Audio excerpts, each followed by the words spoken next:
श्री विष्णु पुराण दूसरा अंश 12वां अध्याय नवग्रह वर्णन तथा लोकांतर संबंधी व्याख्यान का उपसंहार। श्री परशुराज जी बोले, चंद्रमा का रथ 3 पहियों वाला है। उसके वाम तथा दक्षिण और कुंद कुसुमा के समान श्वेत वर्ण 10 घोड़े जुते हुए हैं। ध्रुव के आधार पर स्थित उस वेगशाली रथ से चंद्रदेव भ्रमण करते हैं और नागीवीति पर अश्रित अश्विनी आदि नक्षत्रों का भोग करते हैं। सूर्य के समान इनकी किरणों के भी घटने बढ़ाने का निश्चित क्रम है। हे मुनिश्रेष्ठ, सूर्य के समान समुद्र गर्भ से उत्पन्न हुए उसके घोड़े भी एक बार जोत दिए जाने पर एक कल्प पर्यंत रथ खींचते रहते हैं। हे मैत्रेय, सूर्यगण के पान करते रहने से क्षीण हुए कालमात्र चंद्रमा का प्रकाशमय सूर्यदेव अपनी एक किरण से पुनः पोषण करते हैं। जिस क्रम से देवगण चंद्रमा का पान करते हैं, उसी क्रम से जलापहारी सूर्यदेव उन्हें शुक्ल प्रतिपद से प्रतिदिन पुष्ट करते हैं। मैत्रेय, इस प्रकार आधे महीने में एकत्र हुए चंद्रमा के अमृत को देवगण फिर पीने लगते हैं, क्योंकि देवताओं का आहार तो अमृत ही है। 33,3333 देवगण चंद्रस्थ अमृत का पान करते हैं। जिस समय 2 काल मात्र रहा हुआ चंद्रमा सूर्यमंडल में प्रवेश करके उसकी अमा नामक किरण में रहता है, वह तिथि अमावास्या कहलाती है। उसी दिन रात्रि में वह पहले तो जल में प्रवेश करता है, फिर वृक्ष लता आदि में निवास करता है और तदंतर क्रम से सूर्य में चला जाता है। वृक्ष और लता आदि में चंद्रमा की स्थिति के समय अमावस्या को जो उन्हें काटता है अथवा उनका एक पत्ता भी तोड़ता है, उसे ब्रह्म हत्या का पाप लगता है। केवल 15वीं कालरूप यत्किंचित भाग के बच रहने पर उस क्षीण चंद्रमा को पितृगण मध्योन्तर काल में चारों ओर से घेर लेते हैं। हे मुने, उस समय उस द्विकलोकार चंद्रमा की बची हुई अमृतमय एक कला का वे पितृगण पान करते हैं। अमावस्या के दिन चंद्र राशि में से निकले हुए उस सुधामृत का पान करके अत्यंत तृप्त हुए सौम्य बहर्षादि और अग्निश्वता 3 प्रकार के पितृगण 1 मास पर्यंत संतुष्ट रहते हैं। इस प्रकार चंद्रदेव शुक्ल पक्ष में देवताओं की और कृष्ण पक्ष में पितृगणों की पुष्टि करते हैं तथा अमृतमय शीतल जल कोनों से लता वृक्षादिक और लता औषधि आदि उत्पन्न करके तथा अपनी चंद्रिका द्वार आहोदित करके वे मनुष्य, पशु एवं कीट पतंगादि सभी प्राणियों का पोषण करते हैं। चंद्रमा के पुत्र बुध का रथ वायु और अग्निमय द्रव्य का बना हुआ है और उसमें वायु के समान वेगशाली 8 पिशांग वर्णम घोड़े जूते हैं। वरोत, अनुकर्ष, उपसांग और पातक तथा पृथ्वी से उत्पन्न हुए घोड़ों के सहित शुक्र का रथ भी अति महान है तथा मंगल का अति शोभ्यमान सुवर्ण निर्मित महान रथ भी अग्नि से उत्पन्न हुए पद्मराग मानी के समान अरुण वर्ण 8 घोड़ों से युक्त है। जो 8 पांडुर वर्ण घोड़ों से युक्त सुवर्ण का रथ है, उसमें वर्ष के अंत में प्रत्येक राशि में बृहस्पति जी विराजमान होते हैं। आकाश से उत्पन्न हुए विचित्र वर्णन घोड़ों से युक्त रथ में आरूढ़ होकर मंदगामी शनिश्चर जी धीरे धीरे चलते हैं। राहु का रथ दूसर मटियले वर्ण का है, उसमें भ्रमर के समान कृष्ण वर्णन 8 घोड़े जूते हुए हैं। मैत्रेय, एक बार जोत दिए जाने पर वे घोड़े निरंतर चलते रहते हैं।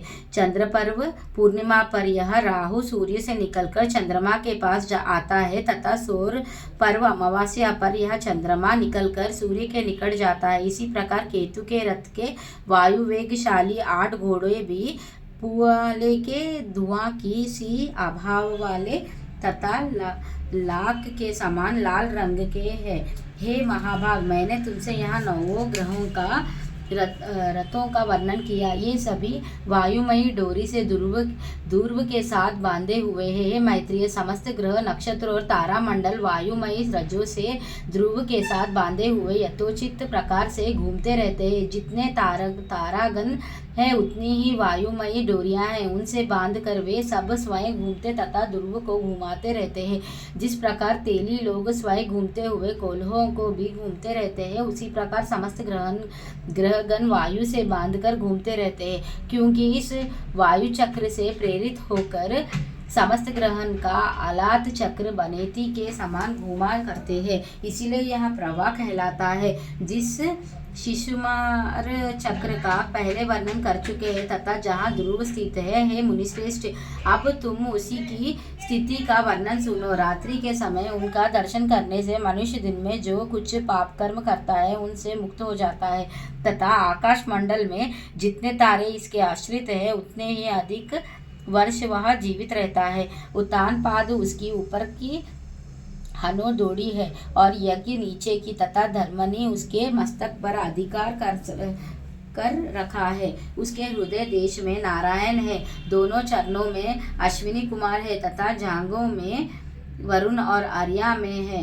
संवत्सर उसका शीशन है, मित्रन उसके अपान देशों का आश्रित कर रखा है तथा अग्नि, महेंद्र, कश्यप और ध्रुव पुच्छ भाग में स्थित है। शिशुमार के पूछ भाग में स्थित ये अग्नि आदि 4 तारे कभी अस्त नहीं होते।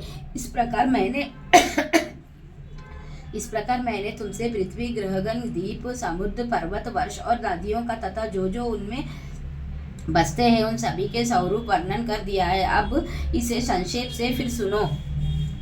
हे विप्र, भगवान विष्णु का जो मूर्त रूप जल है उससे पर्वत और समुद्र के सहित कमल के समान आकार वाली पृथ्वी उत्पन्न हुई है। विप्रवर्य, तरागन, त्रिभुवन, वन, पर्वत, दिशाएं, नदियां और समुद्र सभी भगवान विष्णु ही है तथा और भी जो कुछ है अथवा नहीं है वह सब भी एकमात्र वे ही है, क्योंकि भगवान विष्णु ज्ञान स्वरूप है, इसीलिए वे स्वरमय है, परिच्छिन्न पदार्थकार नहीं है। अतः इन पर्वत, समुद्र और पृथ्वी के आदि भेदकों को तुम एकमात्र विज्ञान का ही एक विलास जानो। जिस समय जीव आत्मज्ञान के द्वारा दोष रहित होकर संपूर्ण कर्मों का क्षय हो जाने से अपने शुद्ध स्वरूप में स्थित हो जाता है, उस समय आत्मा वस्तु में संकल्प वृक्ष के फलस्वरूप पदार्थ भेदों की प्रतीति नहीं होती।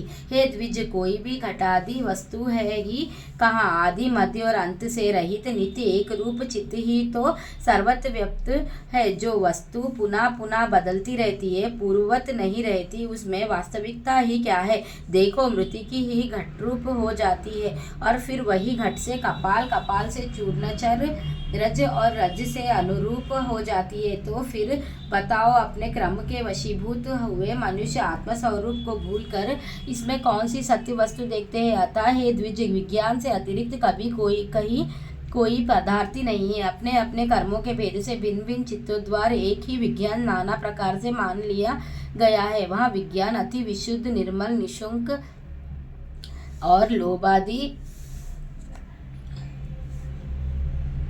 समस्त दोषों से रहित है। वही एक सत्व स्वरूप परम परमेश्वर वासुदेव है, इससे पृथक और कोई पदार्थ नहीं है। इस प्रकार मैंने तुमसे यह परमार्थ का वर्णन किया है। केवल एक ज्ञान ही सत्य है, उससे भिन्न और सब असत्य है। इसके अतिरिक्त जो केवल व्यवहार मात्र है, उस त्रिभुवन के विषय में भी है मैं तुमसे कहा चुका। इस ज्ञान मार्ग के अतिरिक्त मैंने कर्म मार्ग संबंधी यक्ष, पशु, वाहिन, समस्त ऋत्विक, सोम, सुरगन तथा स्वर्गमय कामना आदि का भी दिग्गज दर्शन करा दिया। भूल का दिक संपूर्ण भोग इन कर्म कलापों की ही फल है। यह जो मैंने तुमसे त्रिभुवनगत लोकों का वर्णन किया है, इन्हीं में जीव कर्मवश घूमा करता है। ऐसा जानकर इसे विरक्त हो मनुष्यों वही करना चाहिए जिससे दूर आचल एवं सदा एक रूप भगवान वासुदेव में लीन हो जाए। इस प्रकार श्री विष्णु पुराण के दूसरे अंश में 12वां अध्याय समाप्त। श्री विष्णु भगवान की जय, विष्णु पुराण की जय, लक्ष्मी नारायण की जय।